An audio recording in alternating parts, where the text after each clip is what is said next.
निक्की, क्या हुआ? रो क्यों रही है? कुछ नहीं जी, बस घर की याद आ गई थी। आप बैठो, मैं आपके लिए पानी लाती हूँ।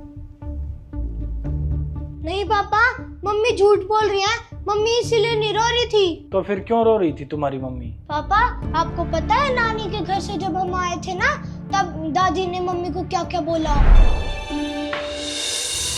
नमस्ते मम्मी जी। नमस्ते बेटा। अरे बच्चों, तुम्हारे नाना नानी ने नए कपड़े नहीं दिलवाए तुम्हें? वही पुराने कपड़े पहन के आ गए। मम्मी, वो पापा ने ना इस बार मुझे ही कपड़े दिला दिए थे। तो बच्चों के पास तो पहले ही काफी कपड़े हैं, इसलिए मैंने उनको नहीं दिलवाए। फिर मेरे पोता पोती को वहाँ लेके ही क्यों गई थी? मम्मी, मैं तो इसलिए ले गई थी कि साल में एक बार छुट्टियाँ पड़ती हैं, बच्चे अपने मामा के घर खेल आएंगे। अच्छा, खेलने का क्या है? ऐसे ही वहाँ खेले, ऐसे ही यहाँ खेले। जब तेरे मम्मी पापा मेरे पोता पोती पे 2 पैसे खर्च ही नहीं कर सकते, आगे से कोई जरूरत नहीं है लेके जाने की। और ईशान, मैंने तुझे जाते वक्त बोला था ना बेटा कि तेरे सैंडल पुराने हो गए हैं, अपने मामा को बोल देना नए लेके आ जाएंगे। तूने बोला नहीं? नहीं दादी, मैंने तो कहा था मामा को कि नए सैंडल दिलवा दे।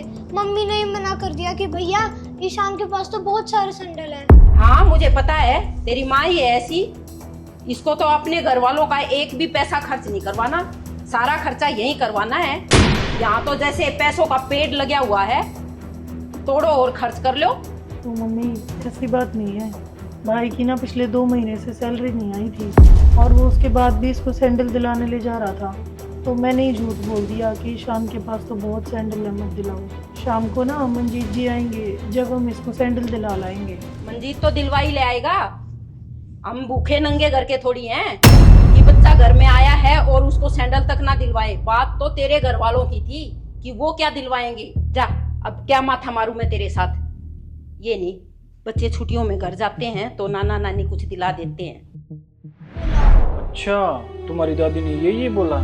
बेटा, तुम ना इन छोटी छोटी बातों पे ध्यान मत दिया करो। कोई नहीं, मैं संभाल लूंगा, ठीक है? जाओ, चलो खाना खा लो, चलो आओ।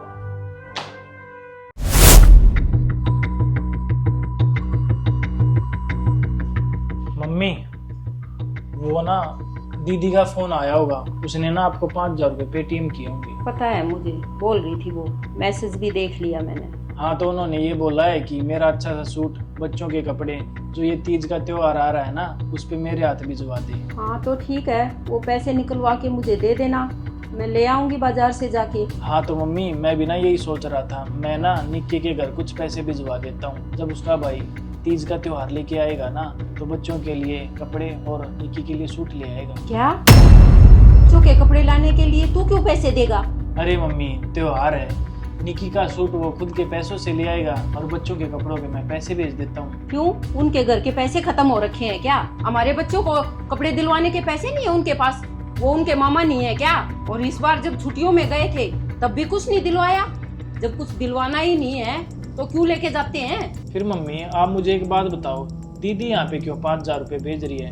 हम अपने पैसों से दीदी के बच्चों को भी तो कपड़े दिलवा सकते हैं ना। और दीदी अपने सूट के भी पैसे भेज रही है और हम दीदी को त्योहार पे भी कुछ नहीं दे रहे। और मम्मी, हम निक्की के घर से चाहते हैं कि हमें सब कुछ मिल जाए। मम्मी, ये आपका गलत व्यवहार नहीं हुआ क्या? तू मंजीत ज्यादा मत बोल, और घर की औरतों के बीच में तुझे बोलने की जरूरत नहीं है। सुबह वाली बात बताई होगी तेरी बीबी ने तुझे, अपनी बीबी की कुछ ज्यादा ही नहीं सुनने लग गया है, तभी तेरी इतनी जुबान चल रही है। मम्मी, निक्की ने ना मुझे कुछ भी नहीं बताया है, वो तो मुझे ना ईशान और ईशु ने बताया है कि मम्मी को दादी ने सुबह क्या बोला। और मम्मी, आपकी वो इतनी सीधी सी है, इसका मतलब ये थोड़ी है आप उसे ताने मारोगे। मम्मी, आपको एक बात बता दूं, उसके भाई की ना 2 महीने से सैलरी नहीं आई है, इसलिए ही वो इनको कुछ नहीं दिला पाया अब की बार। और मम्मी, बच्चे तो हमारे हैं, हमारा फर्ज बनता है उन्हें दिलाने का, वो क्यों दिलवा के लाएंगे? देख मंजीत, मैं तुझे एक बात समझा देती हूँ, मेरी बेटी अच्छी कंपनी में जॉब करती है, इसलिए पैसे भेजती है और इसलिए मैं ले लेती हूँ। ये क्या करती है? घर में पड़ी पड़ी बस रोटियां ही तोड़ती है, कुछ कमाती थोड़ी है ये, इसलिए अपने घर से ही लेके आएगी। और बहुओं को कौन दिलाता है? मम्मी, मैं ना आपको एक बात बता दूं, निक्की ना आपकी बेटी से ज्यादा पढ़ी लिखी है, वो ना अच्छी जगह जॉब कर सकती है, लेकिन मैं उसको अलाउ नहीं करता जॉब करने के लिए। पता है मम्मी, मैं इसे जॉब के लिए क्यों अलाउ नहीं करता? क्योंकि इस उम्र में ना मम्मी आपको काम करना पड़ेगा, वरना कमा तो मम्मी ये भी मेरी बहन से ना 2 गुना ज्यादा सकती है। आपको पता है मम्मी, अगर मेरी दीदी जॉब करती है ना तो उसकी सास घर का सारा काम करती है।